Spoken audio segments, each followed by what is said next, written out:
बिहार की राजनीति में एक और पार्टी का आगमन होने ही वाला है, जिस पार्टी का नाम प्रशांत किशोर ने अपने पदयात्रा के दौरान जन स्वराज दिया। और जन स्वराज की जब पदयात्रा शुरू हुई तो प्रशांत किशोर ने उस पदयात्रा के माध्यम से समस्या, उसका समाधान दोनों बताया। और आज हमारे साथ जन स्वराज के एक प्रवक्ता मौजूद हैं और दरभंगा जिला से आते हैं, अधिवक्ता हैं, आरटीआई एक्टिविस्ट हैं। अब ये नेता भी बनने की ओर चल पड़े हैं, नेता भी बनना है। और लोग कहते हैं कि नेता जब राजनीति में कोई कदम डालता है तो साम दाम दंड भेद सबका प्रयोग होता है। और प्रशांत किशोर बोल रहे हैं अच्छे लोग राजनीति में आ रहे हैं। क्या अच्छे लोग आपके जन स्वराज में जुड़ रहे हैं?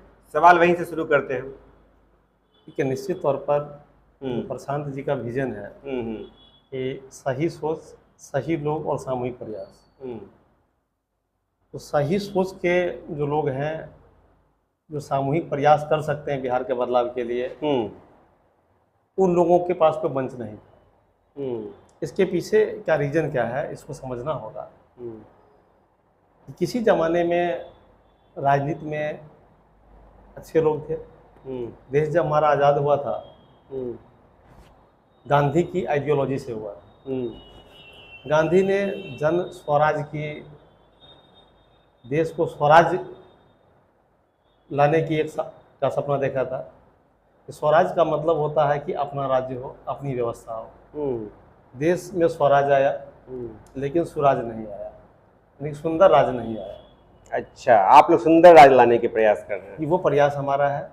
आपको समझना होगा कि देश जब आज़ाद हुआ था तो उस समय देश के राजनीति में कमोबेश बुद्धिजीवी, संघर्षशील और गांधी की आइडियोलॉजी से निकले हुए लोग थे। धीरे धीरे आने वाले समय में राजनीति का जो एक रिफॉर्म हुआ वो पूंजीवादियों ताकत के साथ हुआ। फिर आपने देखा कि अपराधियों के हाथ राजनीति चला गया। जब अपराधियों के हाथ राजनीति चला गया, पूंजीवादियों के हाथ राजनीति चला गया, तब जाकर के बुद्धिजीवी लोग, सही सोच के लोग ने देखा कि यहाँ हमारा सही विचारधारा काम नहीं करेगा, और वो लोग राजनीति से कटना शुरू कर दिए। राजनीतिक से ऐसे करते चले गए कि आज का स्थिति क्या है। जो एक दार्शनिक ने कहा था कि जब सही सोच के लोग, विद्वान लोग जब राजनीति से दूर होना शुरू करेंगे, आप ही के समाज का कोई मूर्ख आदमी आपके ऊपर शासन करेगा। आज कमोबेश स्थिति वही है। गांव का मुखिया भी दबंग होता है। आप देख सकते हैं कि एक बड़ा राजनीतिक परिवार का बच्चा जो कि मैट्रिक भी पास नहीं किया है, वो भी राजा बनने की बात करता है, और उसके पीछे भी बड़े बड़े डॉक्टर, इंजीनियर जैसे लोग उनके पीछे चल रहे हैं, क्योंकि उनको भविष्य वहीं दिखता है। तो अच्छे लोग, सही सोच के लोग जो राजनीतिक से दूर हो रहे थे, उनको कोई प्लेटफॉर्म नहीं था। क्योंकि अगर आप बुद्धिजीवी हैं, अच्छे सोच के लोग हैं, और आप किसी बड़े पार्टी में जाइए और अपने नेता का आलोचना सिर्फ कर दीजिए तो आपको पार्टी से बाहर का रास्ता दिखा दिया जाएगा। आपके साथ कुछ भी हो सकता है, क्योंकि राजनीतिक में अपराधी का, राजनीतिक में पूंजीवादी ताकत का बोलबाला है। ऐसे में प्रशांत किशोर जी ने जब भारत आए और भारत में एक राजनीतिक रणनीतिकार के तौर पर काम किया, 10 साल काम किया, दर्जनों राज्य में उन्होंने काम किया। ये सभी लोग जानते हैं कि मोदी को गुजरात से दिल्ली की कुर्सी तक लाने में प्रशांत का योगदान है। नीतीश के कुर्सी को बचाने में प्रशांत का योगदान है। जब ममता बनर्जी की जब कुर्सी डगमगा गई, बीजेपी ने कहा कि वहाँ उनको हम धूल चटा देंगे, हम सरकार नहीं बनाने देंगे, और प्रशांत ने कैंपेन में ममता बनर्जी को। नहीं, अब ये ऐसा बात बोल रहे हैं आप, क्या लग रहा है प्रशांत जी दूसरे के लिए, दूसरे को कुर्सी दिया करते थे, अब वो कुर्सी खुद लेने की होड़ में लगे हुए? बस मैं उसी पे आ रहा हूँ, मैं फिनिश कर लेता हूँ। आपका इस सवाल का जवाब इसमें मैं दे देना चाहता हूँ।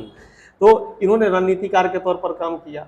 आप जानते हैं कि इतने बड़े मुहिम को चलाने के लिए साधन की जरूरत होती है, संसाधन की जरूरत होती है। बिल्कुल। प्रशांत जी का बैकग्राउंड किसी राजा के बेटा प्रशांत जी ने रहे हैं। एक इनके दादाजी किसान हुआ करते थे, बैलगाड़ी चलाते थे, पिताजी चिकित्सक बने, इन्होंने 80 तालीम ली, और ये भारत से यूएन के हेडक्वार्टर तक जाके इनको काम करने का मौका मिला।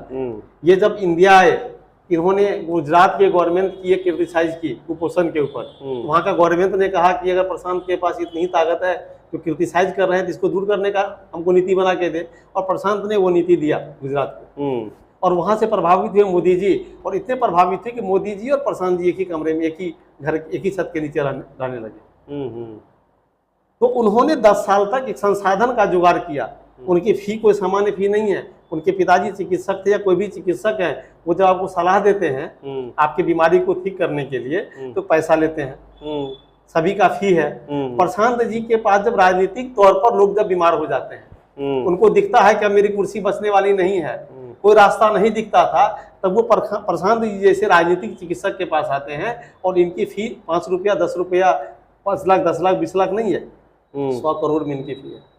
एक बहुत बड़ी राशि लेकर के सलाह देते थे और उनको राजा बनाने का काम करते थे लोकतांत्रिक माहौल में।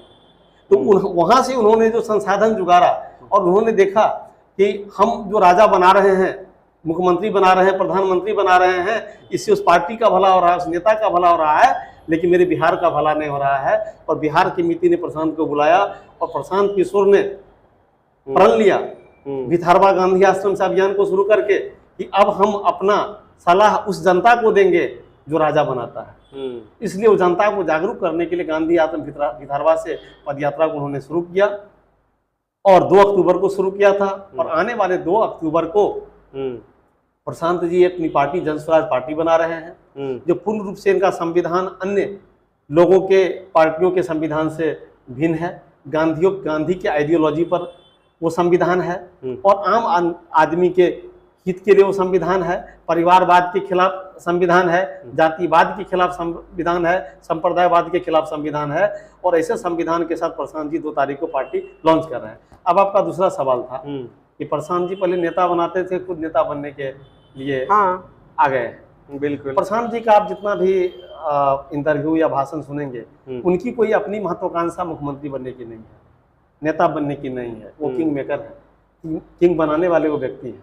वो तो कल तक थे, आप तो नेता आज भी विधायक बन जाना, संसद बन जाना, मंत्री बन जाना प्रशांत के लिए कोई बड़ी चीज नहीं है। तब क्या बनेंगे? लोकतांत्रिक देश में प्रधानमंत्री सबसे बड़ी कुर्सी होती है। वो कुर्सी के लिए परेशान नहीं है, वो जो दुर्दशा बिहार के जनता का। तो कैसे बदलेगा? जब कुर्सी पे बैठेंगे तब तो बदलेगा। कुछ जरूरी नहीं है कि कुर्सी पर बैठकर ही हम बदल दें। अगर अभी बहुत सारी समस्याएं हैं, उस समस्या को जड़ से तभी खत्म किया जा सकता है जब हम राज्य के तमाम लोगों की सहमति से कोई कार्य को करें। हम नेता रेडीमेड नहीं लावे। पिताजी नेता है कांग्रेस में, बाबूजी कांग्रेस में, बेटा चला है जदयू में, उसका बेटा चलेगा फलना पार्टी में, उनका फलना पार्टी में, और देखेंगे तो एक ही परिवार में। अभी आप बिहार के विधानसभा उपाध्यक्ष कोई देख लीजिए, पिताजी जदयू में, बेटा कांग्रेस से उम्मीदवार। कल तक आप कहीं और थे, आज नीतीश जी की बात आप ले लें। आपके पार्टी में भी तो कई पार्टियों से नेता आ रहे हैं। देखिए निश्चित तौर पर आ रहे हैं, जो अच्छे सोच के लोग को सफोकेशन फील होता है। जो आपके यहाँ आगे वो अच्छे लोग हो गए। नहीं, सर्टिफिकेट मैं नहीं दे रहा हूँ, हमारे यहाँ अच्छे लोग भी आएंगे और बुरे लोग भी आएंगे, क्योंकि उसको आपके माइंडसेट को परखने के लिए कोई यंत्र नहीं है। जो प्रशांत जी दे देंगे जिला कमेटी को, लीजिए जी खान साहब आए हैं नेता बनने के लिए, एक बार इनका सीटी स्कैन कर लीजिए, देख लीजिए माइंडसेट कैसा है। ब्रेन मैपिंग टेस्ट यहाँ नहीं होता है। लेकिन निश्चित तौर पर बुरे सोच के लोग यहाँ नहीं टिकेंगे नहीं। आ सकते हैं लेकिन टिकेंगे नहीं।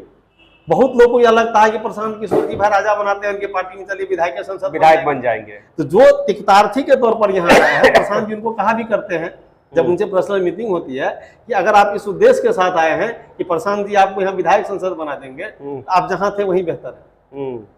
आप अगर बिहार को बदलने के लिए यहाँ आए हैं, बिहार में रोजगार का अवसर पैदा करने के विचारधारा के साथ आए हैं, राजनीति को सीखने के लिए आए हैं, एक अच्छा राजनीति करने के लिए आए हैं, तो जन स्वराज में आपका स्वागत है। आप आइए। एक चीज बताइए, आपके जो प्रशांत किशोर जी हैं बहुत बड़े राजनीतिकार हैं, कई को प्रधानमंत्री कई को मुख्यमंत्री बनाए, लेकिन जो आप लोग का कार्यक्रम चल रहा है देखने में लगता, प्रशांत किशोर बोलते भी है कि इतना पैसा खर्च कर रहे हैं, इतना पैदल चल रहे हैं, धूप में पसीना निकाल रहे हैं, हमको मुख्यमंत्री बनने, इतना छोटा मेरा सोच नहीं कि मैं मुख्यमंत्री बनूं। क्या सोचे भैया?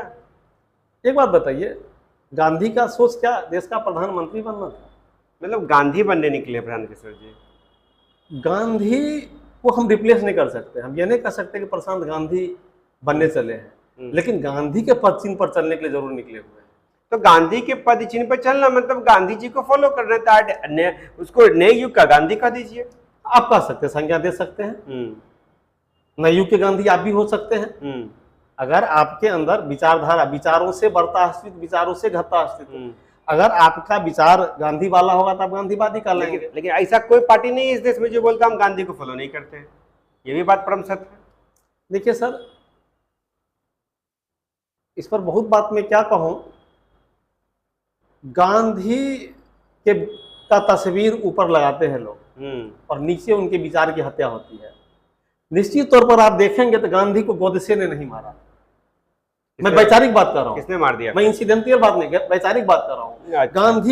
गांधी चूंकि एक व्यक्ति नहीं थे, विचार पार्थिव शरीर को गोडसे ने मारा, लेकिन विचारधारा रूपी गांधी को आज हम भी मार रहे हैं, कहीं न कहीं कि आप भी मार रहे हैं। मतलब गांधी जी को वैचारिक रूप में वैचारिक की हत्या हो रही है। प्रतिदिन गांधी की हत्या हो रही है वैचारिक तौर पर। पार्थिव शरीर को गोडसे ने मारा, लेकिन वैचारिक तौर पर आज हम ऊपर गांधी की तस्वीर लगाते हैं। आज लिखते हैं कि 7 पाप कर्म, आप कभी बिहार के नीतीश जी सभी ऑफिस में लिखाए थे ना कि काम के बिना ये नहीं, धन इसके बिना ये नहीं, कई प्रकार स्लोगन लिखा। तो गांधी के विचार का कत्ल यहाँ क्या कहते हैं, काम के बिना धन नहीं। अरे तुम्हारा काम किस लिए रिश्वत ले रहे हैं?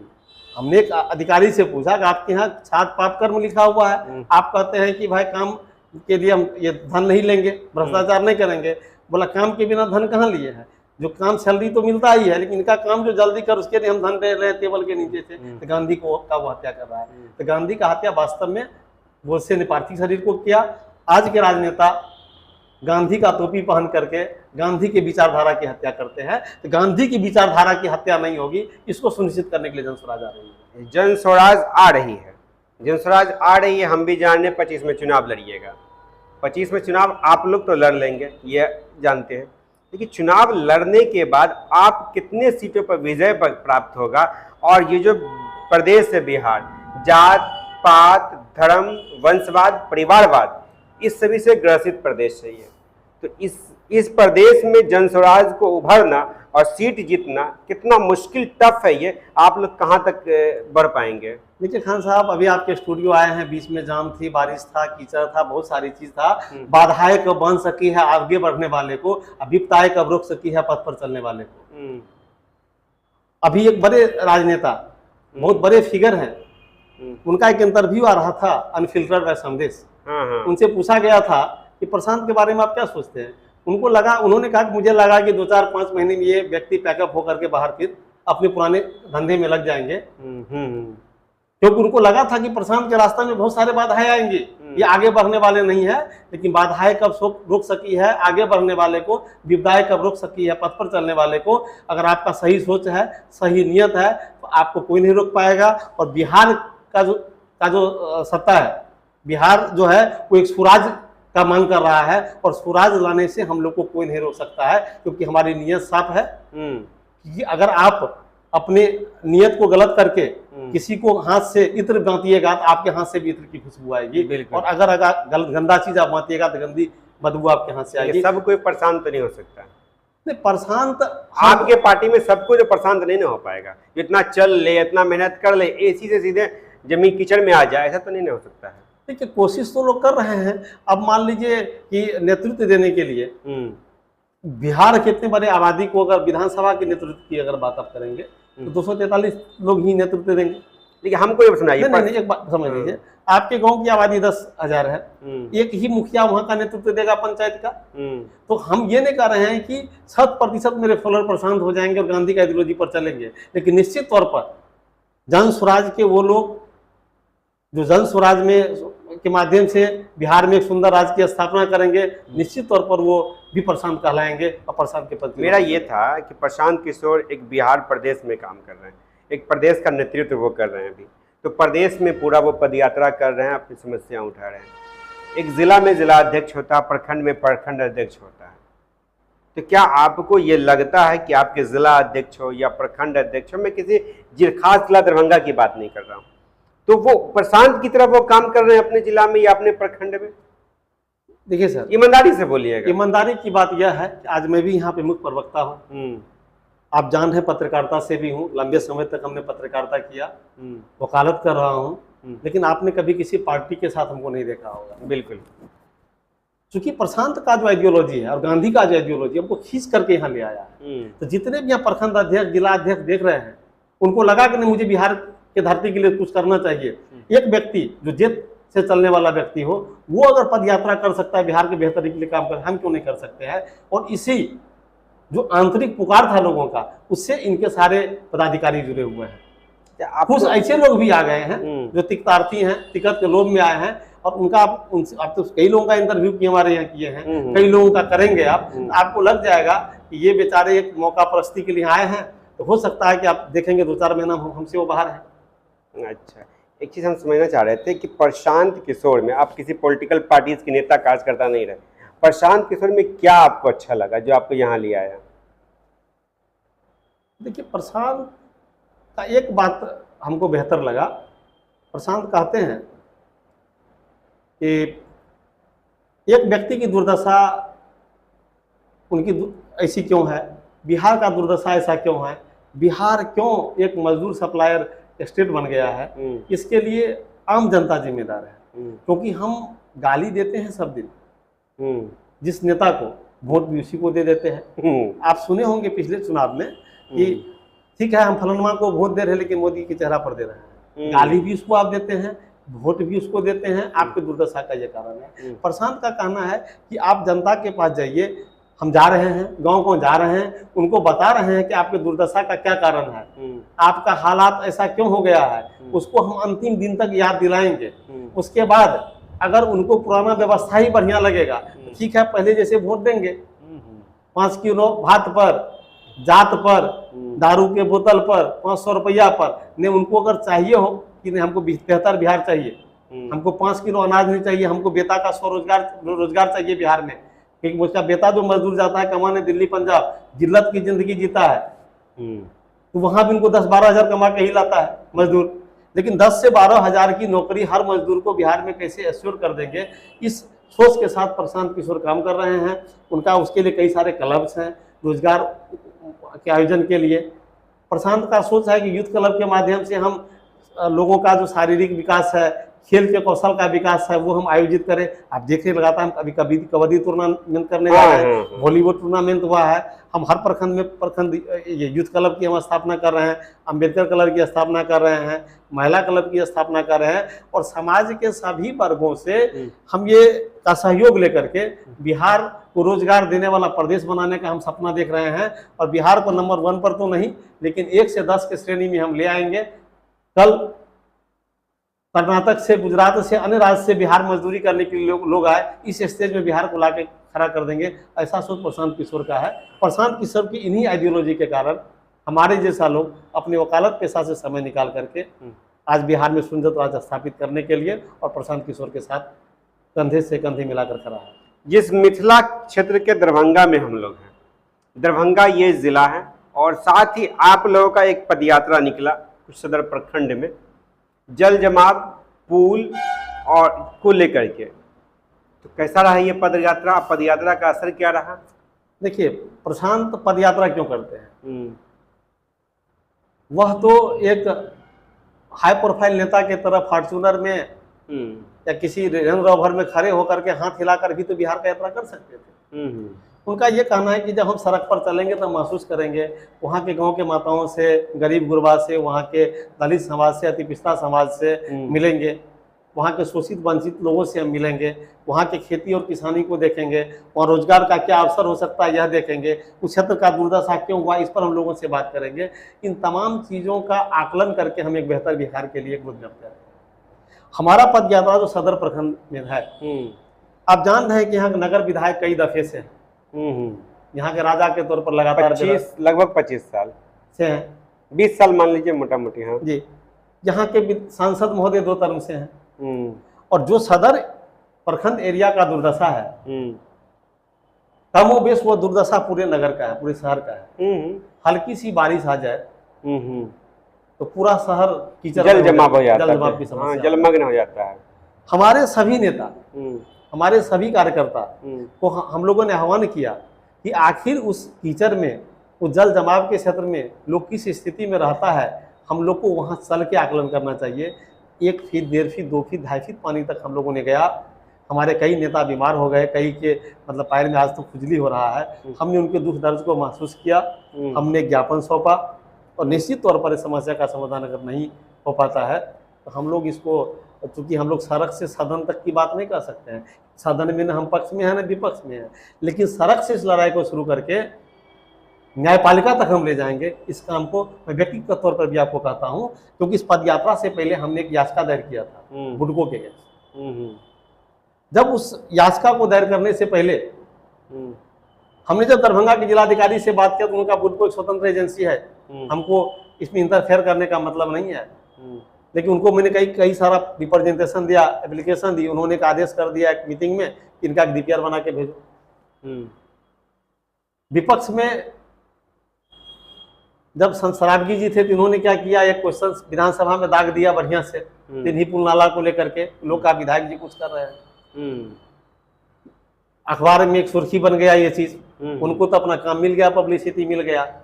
संसद महोदय जो हैं उनका कुर्ता का क्रीज, धोती का क्रीज और गमछा का क्रीज नहीं टूटना चाहिए, भले सड़क पर गिर के लोग के सर फूट जाए, पैर फूट जाए से मतलब संसद जी को नहीं है, क्योंकि मोदी जी के बाद सबसे वेल मेंटेन हमारे सांसद हैं। इस बात की खुशी हम, चप्पल वाले नेता हैं, जूता वाले नहीं हैं, ये भी याद रखिएगा। वही कहे थे कि हेलीकॉप्टर पर हवाई जहाज वाला चलेगा जी, कहना उनका आज क्या भी है। कुछ दिन पहले हमने देखा था एक वीडियो, उनका फुटपाथ पर से चप्पल खरीद जूता खरीद रहे थे, वो सर पर जूता पहनते हैं वो, आप ऐसी बात कर रहे हैं। इस देश के तो बहुत नेता साइकिल भी चला लेते हैं, 10 में पद यात्रा भी कर लेते हैं, और एक नेता तो आप देखे हैं कि भारत जोड़ो यात्रा में इधर से उधर 6 महीना में ही कर लिए। हमारे नेता जो दिन रात एक सिस्टम के साथ चलते हैं, पूरा बिहार 2 साल में नहीं घूम पाए हैं, आधा बिहार ही हुआ है, लेकिन यहाँ तो 6 महीना में भारत जोड़ो यात्रा भी हो जाता है। आपके दरभंगा से भी यात्रा गुजरी है, ठीक है, तो उनके कथनी करने में हम नहीं जाएंगे। लेकिन दरभंगा शहर का जो दुर्दशा है, हमने जब सभी स्तर पर देख लिया, हमने परिवाद दायर किया, परिवाद से स्पष्ट हुआ कि दोनार से जो तिन्ही पुल का नाला है वो 3.5 किलोमीटर का है, जिसमें 2300 मीटर में 3.5 किलोमीटर का पैसा मात्र 2300 मीटर में उन्होंने खर्चा कर दिया, बाकी का लिपापोटी करके गबन कर लिया।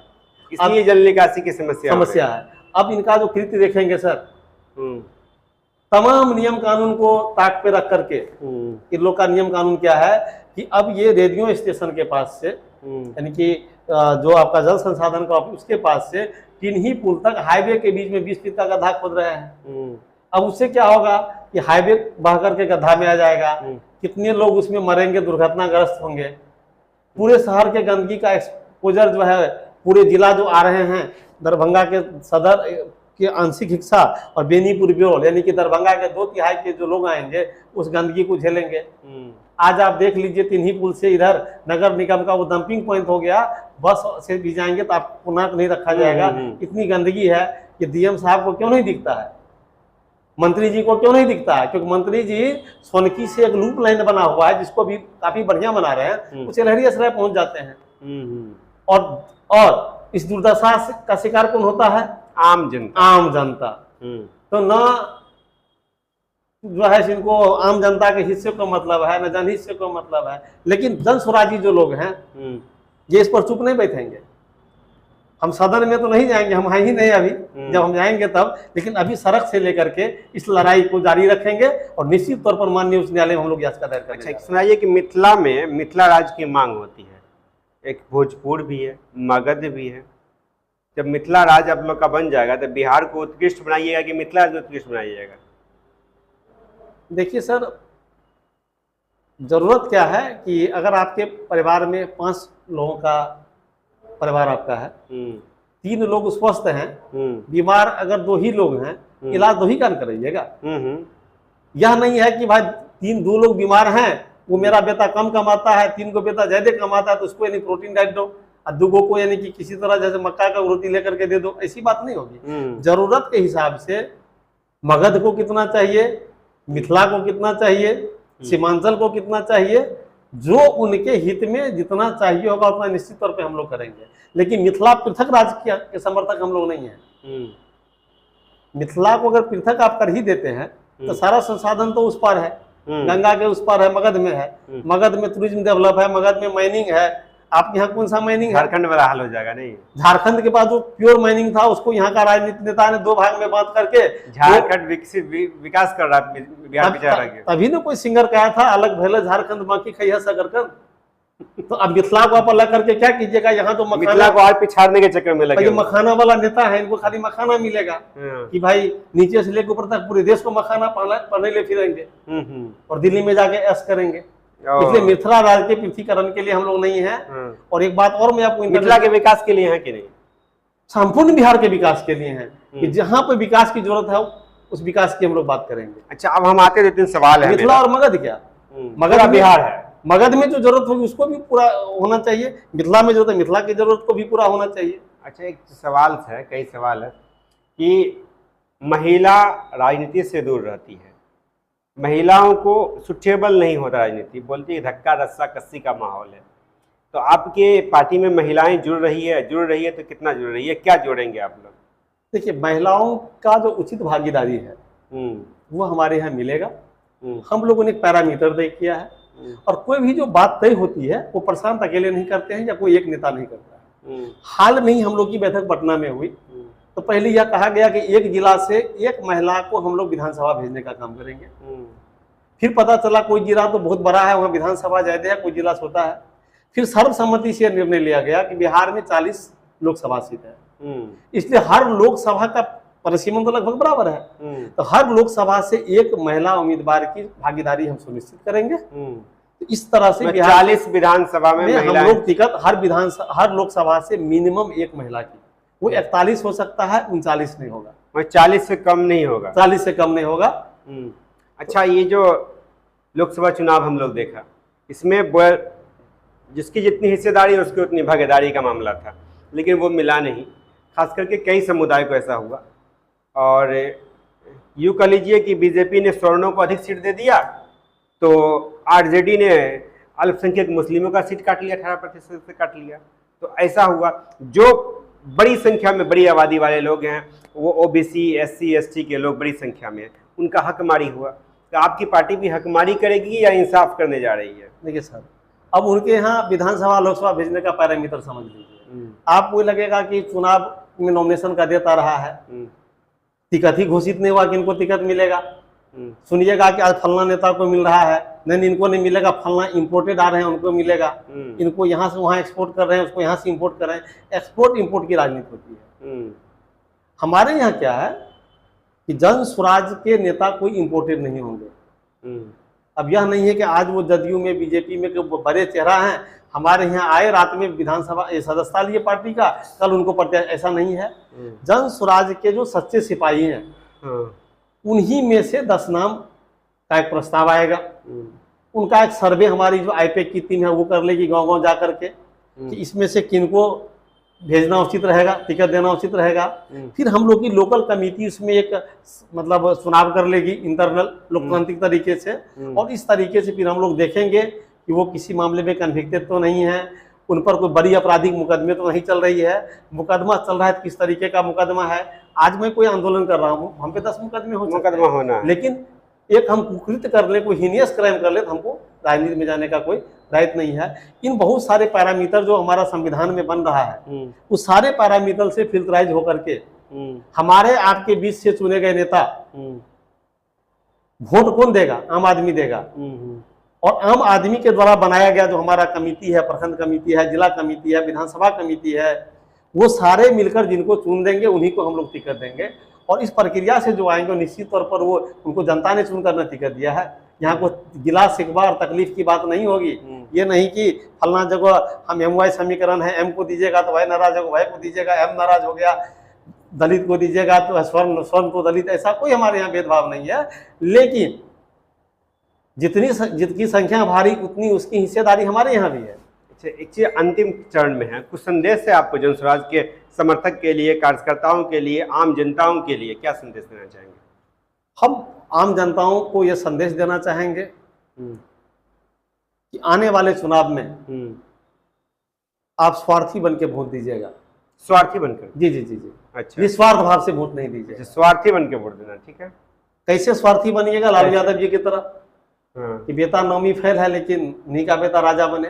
क्या बिहार में एक भी यादव व्यक्ति नहीं है जो बुद्धिजीवी हो, जिनके पास राजनीतिक कुशलता हो, वो उस गद्दी पर बैठ सके? तो वोट तो आप स्वार्थी व्यक्ति को देते हैं उसके हित में। तो आप वोट देते वक्त अपना स्वार्थ देखिए, यह देखिए कि कौन व्यक्ति पलायन को रोक करके हमारा जो बेटा, हमारा भाई, चाचा, भतीजा जो कि प्रदेश में कमाने जा रहा है, वहां बिहारी होने का दिल्लत झेल रहा है, उनको कौन सा पार्टी यहाँ पर रोजगार मुहैया कराएगा? आप अपना स्वार्थ देख लीजिए। आपके बच्चे को कौन बेहतर शिक्षा देगा कि आपके बच्चे को कोटा और फिजिक्स वाला या आकाश जैसे इंस्टीट्यूट में नहीं जाना पड़े? आकाश, फिजिक्स वाला और विभिन्न तरह का इंस्टीट्यूशन है, वो आपके प्रखंड लेवल को ऐसा इंस्टीट्यूशन खड़ा हो। किनके पास ये रोड मैप है, वैसे लोगों को वोट दीजिए। बच्चे को देख करके वोट दीजिए, अपने पति को, अपने परिवार को, अपने स्वास्थ्य को, अपने गांव को, अपने किसानी को, अपने खेती को, अपना स्वार्थ को पहले सोचिए, तब मतदान करके चुनिए। आम जनता के लिए संदेश है। हमारे पार्टी के जो भी मेरे कार्यकर्ता है उनके लिए यह है कि हौसला आपको नहीं हारना है। जब आप कोई बड़ी चेंजेस करने के लिए जाते हैं, आपको बहुत सारे चैलेंजेस को झेलना पड़ेगा। सभी चैलेंज को झेलने के लिए तैयार रहिए और प्रशांत जी का जो विचारधारा है, गांधी का जो आइडियोलॉजी है, उस पर आप कायम रहिए। निश्चित तौर पर बिहार एक विकसित राज्य बनेगा और हम टॉप 10 राज्यों में से गिने जाएंगे, क्योंकि यह बुद्ध की धरती है, यह महावीर की धरती है। इसी धरती से गांधी ने आंदोलन शुरू किया था, इसी धरती से बड़े बड़े बदलाव हुए थे और देश को बदलने का जो एक मुहिम होगा वो जन स्वराज से ही शुरुआत होगा। यही हमारा संदेश हमारे नेताओं। देखिए, हमारे साथ पुरुषोत्तम कुमार है और ये प्रवक्ता है, मुख्य प्रवक्ता है जिला के। इन्होंने कहा कि निस्वार्थ भाव से वोट नहीं देना है, इस बार स्वार्थी बनकर के वोट देना। लेकिन आज तक जो वोट होता, मतदान मतलब मत का दान कर दिए, कोई स्वार्थ नहीं। इनका कहना स्वार्थी होकर के वोट दीजिए। और स्वार्थ को समझाया भी, स्वार्थ में आपको अपने बच्चे का भविष्य, अपना भविष्य, आने वाले जनरेशन का भविष्य, आपके रोजगार का भविष्य, आपकी शिक्षा का, आपके स्वास्थ्य का भविष्य को स्वार्थ में लेकर के वोट दें।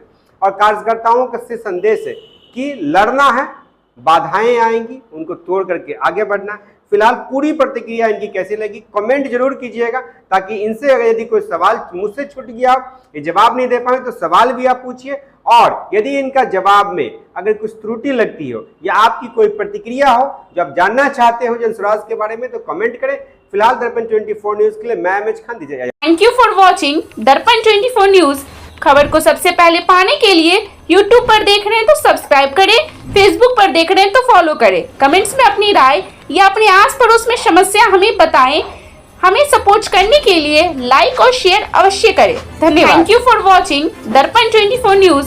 खबर को सबसे पहले पाने के लिए YouTube पर देख रहे हैं तो सब्सक्राइब करें, Facebook पर देख रहे हैं तो फॉलो करें। कमेंट्स में अपनी राय या अपने आस पड़ोस में समस्या हमें बताएं। हमें सपोर्ट करने के लिए लाइक और शेयर अवश्य करें। धन्यवाद।